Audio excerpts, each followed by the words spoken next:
all, new day, new verses. We continue on into Isaiah. Today we're doing a little bit different because it's but I still wanted to get these out this week. And I know God's going to give me the strength not only for work today, but the ability to do this. So I'm excited to dig into it with you guys. As this is going up Monday, so it'll actually be up for you guys. But anyway, let's get into it, Father God. Just thank you for this day. Thank you for the opportunity. Thank you that you are Jireh, the God who sees to it. There be the pain relief, the words that are needed, the time and place arrival of getting the words. Lord, just in getting the word, Lord, just let it be done in your perfect timing. As our world is obsessed with time is money, time is this, time is that, and you're the one who knows timing. And all the time is in your hands. Oh, Lord, give us space and space to breathe and remember that if time doesn't even behave near black holes or in the air versus on the ground, why would we think should set our lives to it? Set our lives to passing seconds instead of embracing every moment. Lord, show us how to live and surrender to your will. In Jesus' name, amen. So, digging into it today, we're going to pick up with Isaiah chapter 44, verses 6 and 7. Here we go. This is what Yahweh says, Israel's King and Redeemer, the Lord of hosts, the Lord of heaven's armies, and this translation, we'll get into that. I am the first and the last. There is no other God. Who is like me? Let him step forward and prove to you his power. Let him do as I have done since ancient times, when I established a people and explained its future. I wanted to pause here for a couple of reasons, right? Because, I mean, if you've only grown up with the context of religion that, you know, the God is an angry smite your ass God in the Old Testament and then mellows the hell out after he has a kid in the New Testament, that's religion. That's not the Bible. And that's why I want to take a moment to pause right here, because the verse 8, or the verse 7, that's Deuteronomy, and we'll dig into that in a second here, because there's a lot of fun and a lot of beauty to dig into there.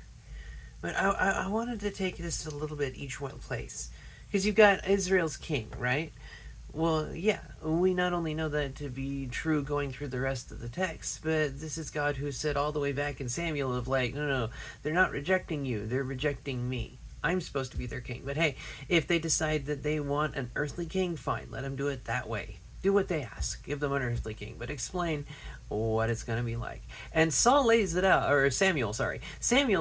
very well, and Saul kind of does exactly like it. But Samuel very much lays it out, and I encourage you to go find it, because it's borderline, I'll just say what it is. It's borderline anarchy Tea Party-esque, because it's like, no. This ruler, he's going to enslave your daughters and going to make them basically whore themselves out for his pleasure. He's going to enslave your sons and make them do war for his amusement. He's going to take most of your money, all of your crap, all of the land, and then when you complain about the fact that we're people too, he'll just enslave you or have you murdered.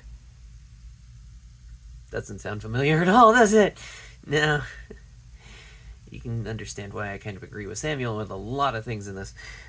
I look at it not only a reminder there that Yahweh is saying, no, he is Israel's king. Even with the Davidic dynasty, it's like, no. David remembers the truth of it. He is but a prince. Yeah, he's a king of Israel, yeah, but a prince. The Lord is the king. And he remembers that. He has that perspective. He has that humility. Instead of a bunch of the other kings that come that promote themselves up as God. Instead of the people of, down to Tubal-Cain and that side of the ranch things of the, oh, look what I have made. Oh, look what I have wrought. Oh, look, I am God. That seed of the snake kind of mentality that promotes itself as being like God, rather than understanding that we don't have to self-promote or climb over the top of each other to get to the top of the ladder. Simply by being, we are a beautiful and amazing thing. There's no need to try and kill each other simply because we are a beautiful and very good creation. We don't really see that. And I love the fact that it's the next word, and Redeemer. And the fact that God is very much intended as going through the entire story all the way back in Genesis. Yep, stuff broke. Yep, things went wrong. And yes, God is going to fix it. He's here to get it fixed, to get his hands dirty. He doesn't curse man. He doesn't curse woman. He curses the ground and the snake. And even then, he works on redeeming paths. Because, yes, actions have consequences. And this corrupted human being thing, corruption has to be dealt with. But God's going to work in those gray areas until we can be made clean. Jesus didn't hang out with the cleanest people. He didn't hang out with the religious people unless he was tearing them a new one, for the most part.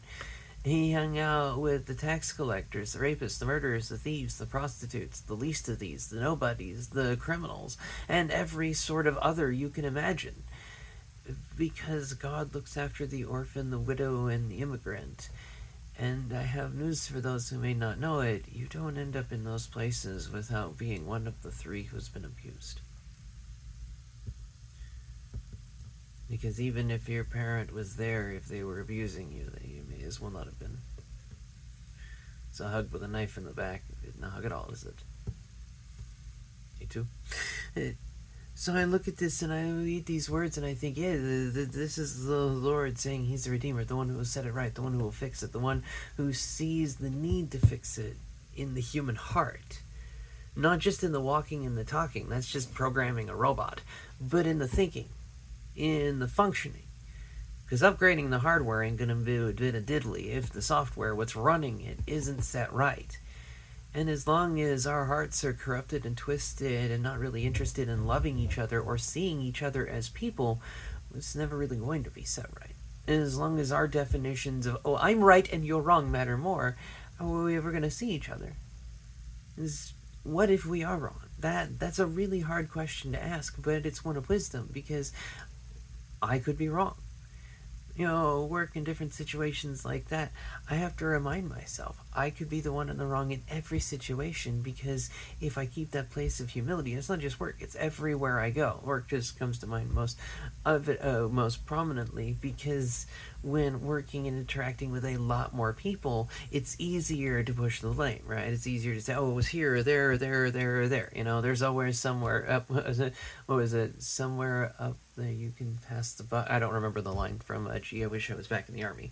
But the idea is that you can always pawn on somebody else, and it's easier to do the more people are around you. But that's not the way we're supposed to do it in kingdom mentality. The kingdom mentality is servant first. The what if I was wrong, to give myself that perspective of saying, okay, so what if I could see your perspective?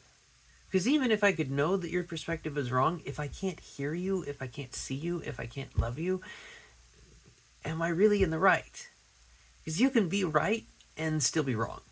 You can have the right answer and still be completely wrong. Because it's not just having the answer, it's how you do it.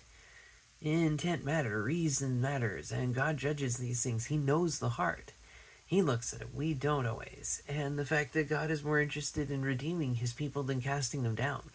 And then this next part here, the Lord of Heaven's armies, right? I found myself that I don't like it for two reasons. One, it kind of portrays more the Baal imagery of the war and battle, and that's cool, right? But the Genesis idea of God, spoken word. You don't need to rip open the sea monster, breathe down its throat, and throw arrows down it to kill it. And you don't need to, whatever the wonderfully disturbing incest story that I'm not going to short version for Egypt now. No, it's a single word. This is the Lord of Heaven's hosts. This is all of creation. Because when you take it the Lord of hosts, then you're going back to Genesis, right? The sun, moon, and stars.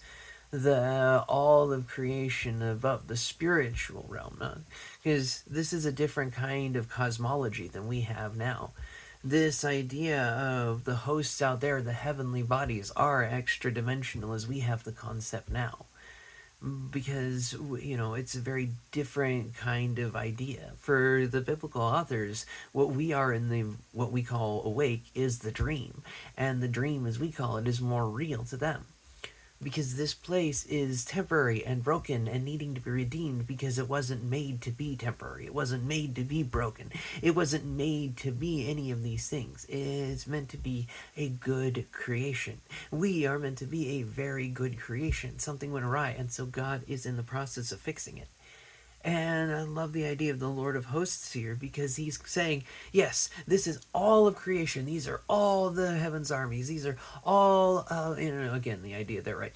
This is all of the angelic beings. Cherubim, seraphim.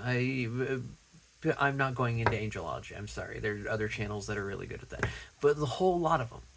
And every single one of these, even the ones that God in Deuteronomy signs over and says, you know what, okay, here, you take this land and its people, let's see how well you do.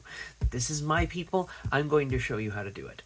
And again, back in Psalms, when he actually calls them out and says, when are you actually going to promote justice? When are you going to promote goodness? When are you going to promote kind rule? And actually calls them out for it. So, we have this understanding here. And so when he's reminding that, yes, there are all of these things out there, he's the first and the last, the Alpha and the Omega. It was his first word that created it all. It is his last word that will sum it all up, because it all stems from him. And beauty right there, then there is no God, no other God. And I think it's because in the West we've tried to assign these attributes to the three letters. I know I'm borrowing from Heiser on that one, but I mean he's very poignant on that one. Because compassionate, slow to anger, rich in unfailing love and tender mercies, faithful to the 1,000 generations, and not give, Exodus 34, and 6 and 7, I believe it is. We assign those attributes to 3 letters of G-O-D, and we miss entirely. No, those are the attributes of Yahweh. The God above gods, the Elohim of Elohim, the sum creator of the universe, the source, the originator. The uncaused cause, to borrow the Greek, the origin. That is who God is. That is who Yahweh is.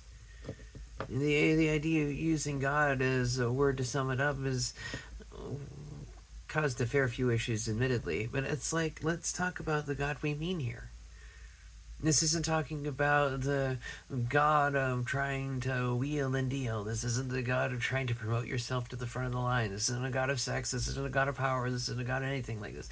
This is the God of all creation, Yahweh, who looks after the orphan, the widow, the immigrant, who is interested in justice for the poor, as well as not showing favor to them just because they're poor. A God who is interested in true justice, in true righteousness, in true setting things right. That is who Yahweh is. So the God that says to love him is to love our fellow human beings, and to love our fellow human beings is to love him. Love your neighbor as yourself. Okay, well, Jesus, who is my neighbor? All right, let me tell you a story. There's a person going down the street and gets mugged, beaten within an inch of his life. He's barely holding on. He's coughing up blood. His eyes are black and blue. He's wheezing. He's barely hanging on, twitching, basically begging for death at this point.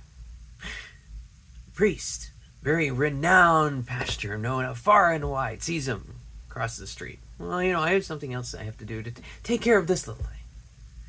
So another person comes along, a worship leader, well known for what X, Y, or Z, but she's got to go because, she's just got to make it to that next concert. And next comes along this pagan person. Hangs out in all the wrong crowds, smokes pot, used to have tarot cards. It was all the worst things. They go over. You see this person beaten within an inch of their life. They pick him up. They take him to a hospital. They watch over him. They stay with him. Stand next to him. Make sure they know they're not alone. That they're not going through it without anyone there with them. Which one's the neighbor? What's the last one? Bingo. Now go and do the same. Want to know the sum up of who God is and how we're supposed to love? That's it right there. Love the other as yourself. Because we were all once the other. We were all once the one sheep that needed to become gotten rescued. From our own stupidity, our own bad choices, our own mistakes, our own failures, our own flaws, our own fears. And the idea that we have to do it alone and get it right to be able to get right with God. No. He does the making and the saving, as Ephesians puts it. As Paul puts it in Ephesians, rather, if you prefer. He does the making. He does the saving. That way we don't get a big head thinking we're the one who has it all done ourselves. As we probably would. And Paul points that out too. And as you continue on, that Yahweh points out, it's like there is no one like him. There is no being like our God. That he has established his people. And the fact that in Deuteronomy, which we're going to pick up a little bit more with verse 8, because I don't want these to go too super long so that people can actually watch them on the breaks and stuff, and so you guys can be able to dig into them, even if you don't have a bunch of time for the day. I want to dig in more. The fact that all of this, everything that lays out, everything that's going to happen, not just in Israel, northern Israel with Assyria, but later Judah and Babylon, all of it is in Deuteronomy. All of it told when Moses said, hey, when this happens, just so you know. I look forward to digging into it next time. May his favor be upon you. Know that you're loved. I'll see you then.